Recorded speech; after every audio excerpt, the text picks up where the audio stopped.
Assalamualaikum warahmatullahi wabarakatuh. Nama saya Muhammad Zikri bin Zulkifli Amin. Nombor metrik 060838. Jadi hari ini saya dan sahabat-sahabat saya dalam kumpulan 17 akan membentangkan proposal kajian penyelidikan kami untuk subjek metodologi penyelidikan dalam pengajian Islam di bawah tajuk persepsi mahasiswa terhadap faktor penukaran agama yakni murtad di Malaysia serta pendekatan dalam menanganinya. Jadi semua boleh tengok dekat slide. Semua boleh tengok dekat slide. Latar belakang kajian kami, dosa syirik dan murtad merupakan dosa terbesar dalam Islam. Pada tahun 2005, seorang ustaz daripada salah sebuah jabatan agama Islam di Malaysia mendakwa seramai 50,000 remaja Melayu di Lembah Kelang sedang membuat permohonan murtad. So seramai 50,000, bukan satu jumlah yang sangat sikit. Hal ini jarang dibincangkan dan didedahkan kepada umum disebabkan kerana perkara ini sangat jarang berlaku kat Malaysia. Selain bagi mengelakkan daripada isu ini menjadi ikutan dan dinormalisasikan. Mahasiswa dilihat sesuai untuk dijadikan responden bagi kajian kami sebab mereka ini mendapat pendidikan tahap tinggi. Maka sepatutnya mereka ini lebih terdedah dan cakna lah dengan isu-isu berkaitan murtad, lebih lagi bagi mereka yang berada di Fakulti Pengajian Islam. Tak masalah pertambahan kes-kes penukaran agama di Malaysia saban tahun menunjukkan betapa kurangnya kepedulian masyarakat dalam isu ini. Yang kedua, mahasiswa tidak mengenali faktor memungkinkan bertambahnya kes-kes penukaran agama dalam kalangan mereka sehingga memungkinkan mereka terjebak dalam masalah ini. Mahasiswa di peringkat pengajian tinggi yang diharap mempunyai pertimbangan yang lebih baik daripada mereka yang mungkin tak dapat peluang melanjutkan pelajaran di peringkat IPT tapi akhirnya mereka juga turut terlibat dalam kes-kes murtad ni. Maka kajian ini dilihat sangat penting bagi melihat tahap kepekaan dan kecanaan mahasiswa sebagai aset negara dan sebuah unit yang sangat penting dalam masyarakat kita mengenai isu murtad ini. Kajian penyelidikan kami dijalankan atas beberapa objektif yang kita orang cuba nak achieve, iaitu yang pertama, mengenal pasti persepsi mahasiswa universiti awam mengenai faktor penukaran agama yakni murtad di Malaysia. Yang kedua, mengetahui perbezaan persepsi mahasiswa terhadap isu penukaran agama murtad di Malaysia berdasarkan faktor demografi. So mungkin lain tempat, mungkin lain kawasan, lain persepsi mereka. Yang ketiga, mengenal pasti pendekatan dalam menangani isu penukaran agama iaitu murtad di Malaysia. Seterusnya, persoalan kajian. So ada tiga macam yang boleh dilihat. Yang pertama, sejauh manakah persepsi mahasiswa universiti mengenai faktor penukaran agama di Malaysia? Adakah berlaku perbezaan persepsi mahasiswa isu penukaran agama di Malaysia berdasarkan faktor demografi? Dan yang terakhir, apakah pendekatan dalam menangani isu penukaran agama di Malaysia? Jadi inilah kerangka konseptual kajian kita orang, yang mana ia berdasarkan elemen kemasyarakatan dan sosial dan juga untuk melihat kecanaan mahasiswa terhadap isu murtad. Jadi ada dua pemboleh ubah yang boleh dilihat, iaitu pemboleh ubah tidak bersandar dan juga pemboleh ubah bersandar. Jadi untuk kajian kami, pemboleh ubah tidak bersandar adalah faktor yang mempengaruhi penukaran agama yakni murtad, dan pemboleh ubah bersandar dalam kajian kami adalah yang pertama, implikasi pertambahan kes penukaran agama di Malaysia, dan yang kedua adalah cara terbaik dan efisien untuk menangani masalah tersebut. Saya rasa itu saja, saya serahkan kepada sahabat saya yang lain. Terima kasih. Assalamualaikum warahmatullahi wabarakatuh. Nama saya Muhammad Syarul Ahmad bin Samsudin, Menteri 060145. InsyaAllah pada kali ini saya akan membentangkan bab 2, menjadi kebiasaan kepada kita mendengar tentang anak-anak muda pada masa kini yang keluar agama yakni murtad. Kerana ini menjadi kerisauan kepada kita selaku orang-orang Muslim kerana ada patah yang menyebut kalau kamu nak tengok masa hadapan negara kamu, maka tengoklah pemudanya. Mungkin pada masa hadapan, status negara kita yang dibangga-banggakan oleh orang-orang yang terdahulu terkubur disebabkan oleh tren ini yang meningkat. Oleh yang demikian, satu kajian perlu dilakukan secara terperinci bagi memutuskan tren ini dan meningkatkan lagi kesedaran kepada anak-anak muda. Bagi memberi kefahaman kepada anak-anak muda, khususnya mahasiswa di Uniza yang terdedah dengan pengajian-pengajian agama. Di sini saya akan memperjelaskan maksud murtad. Dari segi bahasa, murtad atau riddah dalam bahasa Arab merupakan isim masdar daripada perkataan irtaddu yartadda irtaddad yang membawa maksud beralih daripada suatu tempat kepada suatu tempat yang lain. Dari segi istilah pula, ia beralih daripada memeluk Islam kepada memeluk agama lain atau anutan agama lain.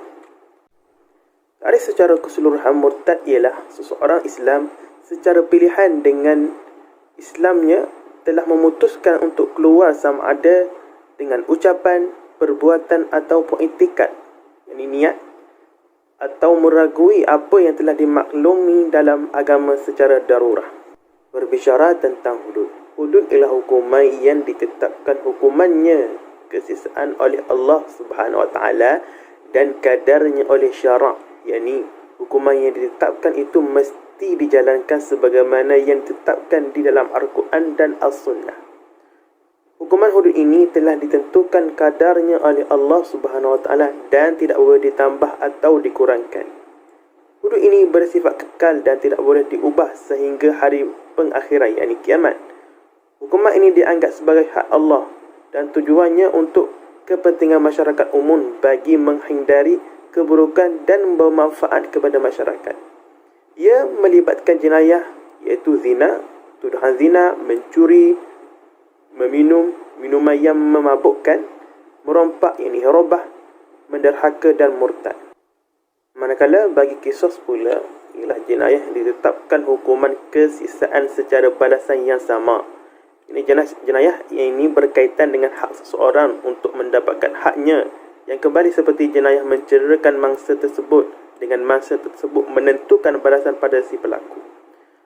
Manakala bagi jenayah membunuh, hak ini diberikan kepada waris mangsa untuk membalas balik perbuatan tersebut.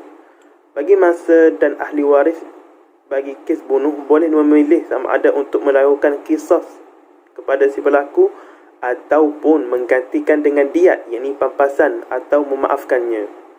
Hak hukuman ini merupakan hak peribadi bagi mangsa atau warisnya. Apabila penjenayah dimaafkan, maka gugurlah kesalahan itu daripadanya. Beralih kepada ta'zir pula.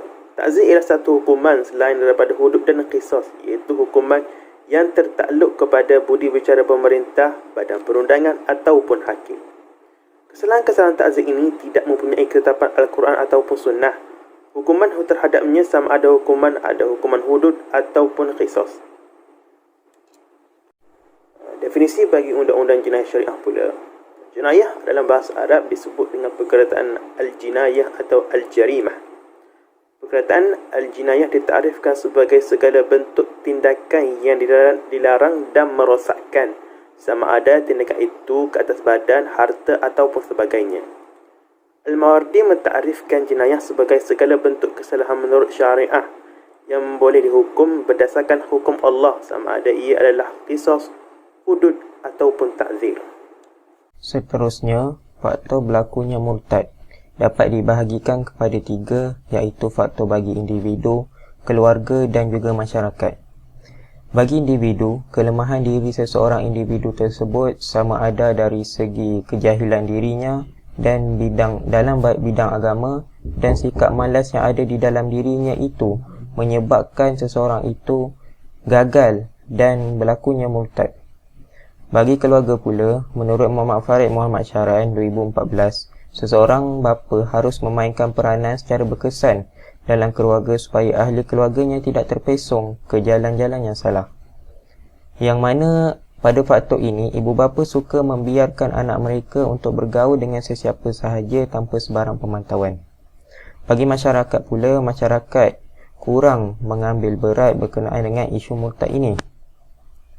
Seterusnya, strategi dan pendekatan dalam menangani isu murtad. Yang pertama melalui perundangan, iaitu dengan mengubah undang-undang agar mahkamah syariah sahaja yang berhak untuk memutuskan keputusan sama ada seseorang itu dibenarkan murtad ataupun tidak. Yang kedua, melalui kaunseling. Seseorang itu diberi nasihat oleh seseorang yang berkelayakan agar tidak keluar daripada agama Islam. Yang ketiga, melalui birokrasi, iaitu Jabatan Pendaftaran Negara ataupun JPN, hanya boleh menukarkan nama seseorang yang Islam kepada nama bukan Islam setelah seseorang itu mendapat kelulusan pertukaran agama di Mahkamah Syariah. Dan yang terakhir, melalui pendidikan, yang mana silibus pendidikan Islam di sekolah harus dikaji kembali agar lebih berkesan supaya berkualiti. Murid-murid selepas tamat sekolah dapat dibentuk selaras dengan kehendak agama Islam. Sekian, terima kasih. Assalamualaikum warahmatullahi wabarakatuh. Nama Muhammad Hisham bin Zakaria, nombor metrik 060823. Saya akan menyambung perbincangan mengenai kajian ini, perbentangan pada dalam bab 3 metodologi kajian. Yang pertama mengenai reka bentuk kajian. Maksud reka bentuk kajian adalah suatu rancangan atau strategi untuk menentukan cara atau metodologi kajian yang dijalankan. Kaedah yang digunakan dalam kajian ini adalah kaedah kuantitatif. Maksud bagi kaedah ini adalah kaedah yang menggunakan data bagi mendapatkan hasil kajian. Data yang dikumpulkan adalah berbentuk nombor dan diterjemahkan dalam bentuk ayat atau petikan untuk menjelaskan hasil kajian yang diperoleh dalam bentuk penulisan. Seterusnya, populasi dan sampel kajian. Populasi kajian bagi kajian ini adalah jumlah mahasiswa yang aktif status pengajian mereka pada tahun pengajian sesi 2021-2022 dalam program Mahasiswa merangkumi program diploma dan ijazah sarjana moden di bawah Fakulti Pengajian Kontemporari Islam Universiti Sultan Zainal Abidin UNIZA kampus Gong Badak. Dan populasi kajian anggaran 2,900 jumlah mahasiswa. Sampel kajian yang diambil adalah 340 responden daripada anggaran jumlah mahasiswa tersebut. Seterusnya, teknik pensampelan digunakan dalam kajian ini adalah pensampelan rawat mudah, or it is called simple random sampling.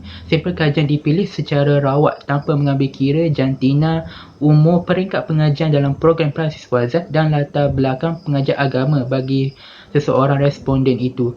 340 responden dihasilkan daripada sampel kajian, di mana setiap responden ini terhasil melalui teknik edaran borang soal sidik secara atas talian melalui Google Form.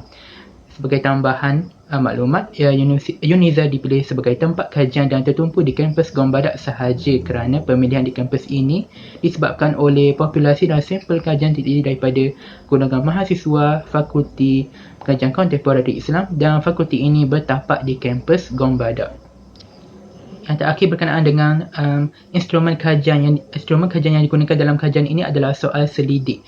Diedarkan melalui edaran borang soal selidik secara atas talian melalui Google Form, menggunakan satu set soal selidik berdasarkan satu kajian lepas yang dijalankan oleh Aminuddin Rustam Al-Dawami dan Masrinah Masleh. Ciri-ciri borang soal selidik terbagi kepada dua bahagian. Bahagian A, latar belakang responden merangkumi ciri-ciri responden.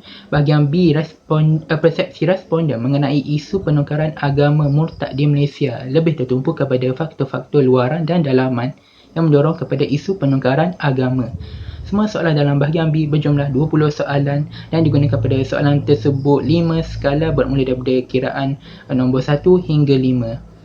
Jadi itu berkenaan dengan ciri-ciri bagi borang soal selidik sebagai instrumen kajian dalam kajian ini. Itu sahaja dari pemetangan proposal daripada kumpulan kami, kumpulan 17. Sekian, terima kasih. Assalamualaikum warahmatullahi wabarakatuh.